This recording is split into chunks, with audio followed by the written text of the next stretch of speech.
O que o Ciro Nogueira fala não vale o que o gato enterra. Vem comigo. Antes de seguir, gostaria de pedir seu like nesse vídeo e sua inscrição nesse canal. Peço também, caso você possa e queira, sua contribuição clicando no botão Valeu ou se tornando membro aqui do blog do Cadu Amaral, clicando no botão Seja Membro. Os membros do blog do Cadu Amaral têm acesso a conteúdos exclusivos e assim você ajuda a mais um espaço de luta contra o fascismo à brasileira. Ao final do vídeo, deixa seu comentário. Concorde, discorde ou complemente. Mas sempre se lembre que só não vale xingar, nem falar da mãe do povo. Compartilhe esse vídeo em todas as suas redes sociais. E também no WhatsApp e no Telegram, se você tiver. Lembrando que se você é de Alagoas, você pode assistir ao blog do Cadu Amaral na TV Com Marcel, canal 12 da NET. Se você não é de Alagoas, você pode assistir a TV Com no link que está na descrição desse vídeo. Obrigado. Quinta-feira, 3 de abril, eu gravo esse vídeo ao meio-dia e o senador pelo estado do Piauí, Ciro Nogueira, presidente nacional do PP, teve uma conversa com figuras ligadas a Faria Lima, que causou um frisson desnecessário em boa parte da militância da esquerda. No áudio vazado dessa conversa, Ciro Nogueira afirma que Lula já está morto politicamente, mas num patamar que impediria o impeachment, como ocorreu com Dilma Rousseff em 2016. Mas apesar de, à primeira vista, a fala do senador piauiense parecer se referir ao percentual de aprovação de Lula, que, segundo ele, é de 30%, a dificuldade real está no fim da frase dita por ele. Pelo momento econômico, o Brasil vive um excelente momento macroeconômico, com PIB crescendo ano após ano. Ciro Nogueira também afirmou que o Centrão atua em modo de contenção ao governo Lula. Sobre as eleições de 2026, Ciro Nogueira afirmou que Tarcísio de Freitas, se tiver o apoio de Jair Bolsonaro, vence Lula e que o petista hoje não é candidato à reeleição. Essa fala de Ciro Nogueira não dá motivo algum para o frisson gerado em torno dela. Um frisson no sentido negativo, né, de medo, de pânico, aquela coisa toda ali. Primeiro de tudo, Lula já esteve com índices de aprovação pior que os atuais e em período mais perto de eleição. Em dezembro de 2005, portanto, há 6 ou 7 meses do início oficial da campanha eleitoral de 2006, Lula só tinha 28% de aprovação, segundo pesquisa Datafolha daquela época. Lula também estava, segundo o Datafolha daquela época, 7 pontos percentuais atrás de José Serra, então nome postulado pelo PSDB para aquela disputa presidencial. Lula quase venceu a eleição para presidente da República no primeiro turno de 2006. Então, afirmar que Lula é carta fora do baralho, além de uma grande fanfarronice, é também ignorar a história política e eleitoral do Brasil, pelo menos desde a sua redemocratização. Lula e o PT venceram ou ficaram em segundo lugar em todas as eleições presidenciais desde 1989. Sobre a fala de que Tarcísio de Freitas vence Lula com o apoio de Bolsonaro, a vida tratou de jogar pelo ralo a bravata de Ciro Nogueira no dia seguinte ao vazamento dessa conversa entre ele e agentes da Faria Lima, do tal Deus Mercado. A mesma pesquisa da Quest, que mostrou queda na aprovação de Lula em março, trouxe nesta quinta-feira, 3 de março, dia que eu gravo esse vídeo, pesquisa de intenção de votos na qual mostra Lula vencendo todos os nomes da extrema-direita se a eleição presidencial fosse hoje.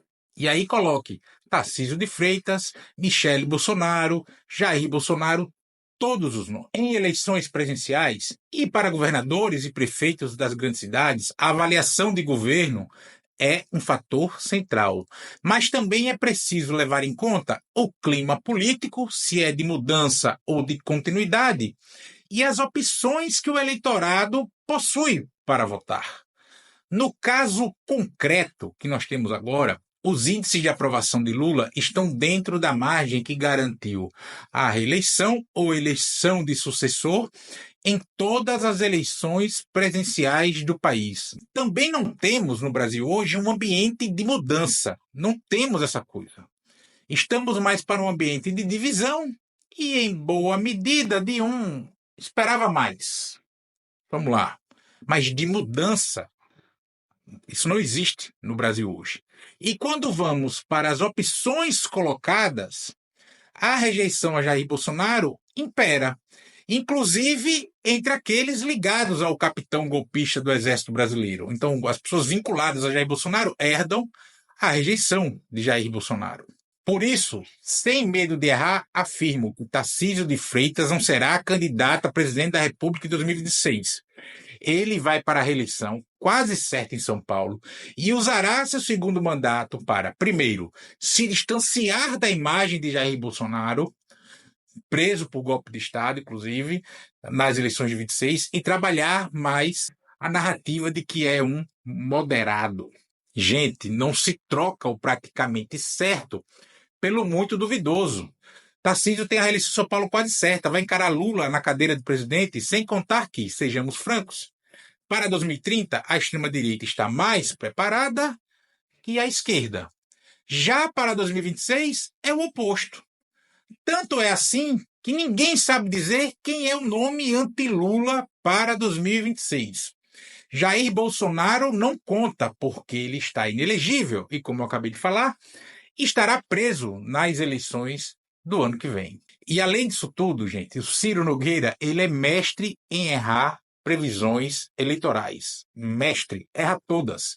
Vide a que fez cravando a vitória de Bolsonaro em 2022.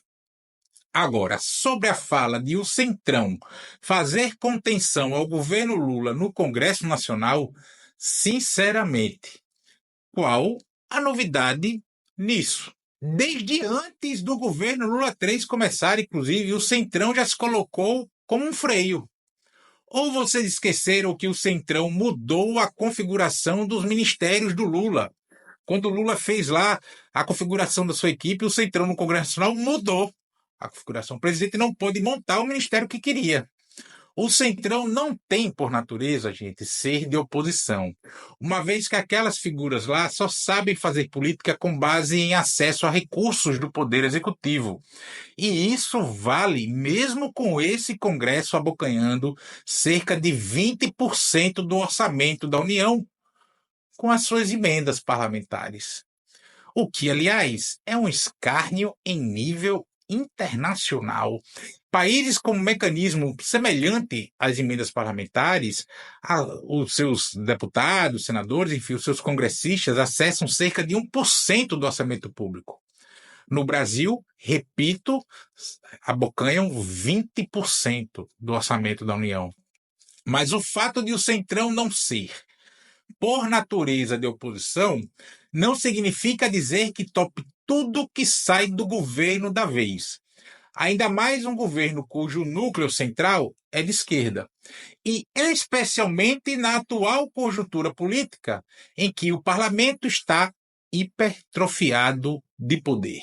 Logo, essa fala do Ciro Nogueira sobre a tal contenção não quer dizer nada. É o mesmo que dizer que a água é molhada. Esse tipo de fala dele, gente, foi somente para agradar o público da Faria Lima que estava com ele, que, aliás, naquele momento, nos áudios vazados aí, reclamou da taxação dos super ricos proposta pelo governo Lula na reforma do imposto de renda. E o que foi que disse o Ciro Nogueira?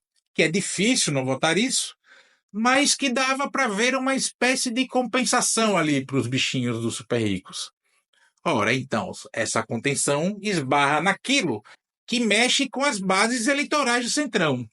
Logo, a tal contenção não é essa Coca-Cola toda. Ciro Nogueira também insinua que o PP pode deixar o governo, falando que foi quando o PP deixou o governo Dilma, que o impeachment veio e tal. Mas vamos lá, mas quando foi que o PP esteve, de fato, na base desse governo Lula 3? E o PP, gente, assim como todos os partidos do Centrão, não é uma legenda uníssona, não tem uma legenda de projeto nacional, não tem essa característica. Me digam aí quando e qual foi a orientação, posicionamento ou fala de Ciro Nogueira que a integralidade das lideranças do PP seguiu. Só uma. Não tem. Ciro Nogueira preside o PP, mas não manda nas lideranças do PP. Ou vocês acham mesmo que o Ciro Nogueira tem cacife para mandar no Arthur Lira, por exemplo, que é aqui, do PP, aqui de Alagoas? Em 2026, setores do PP estarão com Lula na sua campanha para a reeleição. Outros setores, não. Para isso, inclusive, vai contar muito a conjuntura dos estados. Se permite, por exemplo, que grupos locais rivais que disputem a política local apoiem o mesmo candidato a presidente da República. Aqui em Alagoas, por exemplo, eu acho que dá. Dá para o Arthur Lira e para o senador Renan Calheiros, do MDB, por exemplo, apoiar o Lula e estarem localmente em palanques diferentes.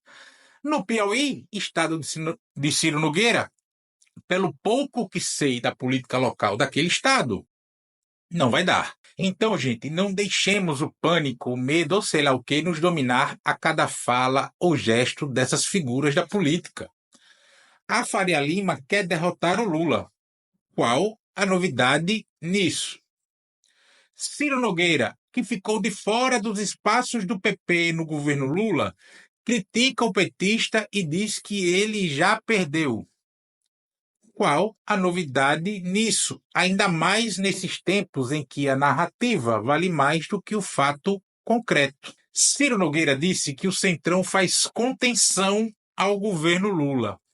De novo, qual a novidade nisso? Quando é que isso foi diferente? Aliás, o que estamos vendo agora, nesse momento aqui, nesses dias aqui que circundam a eu gravar esse vídeo, é o Centrão fazendo contenção à extrema-direita nessa bobageira de anistia aos golpistas de 8 de janeiro. Ciro Nogueira é um falastrão. E o que ele fala, gente, não vale o que o gato enterra.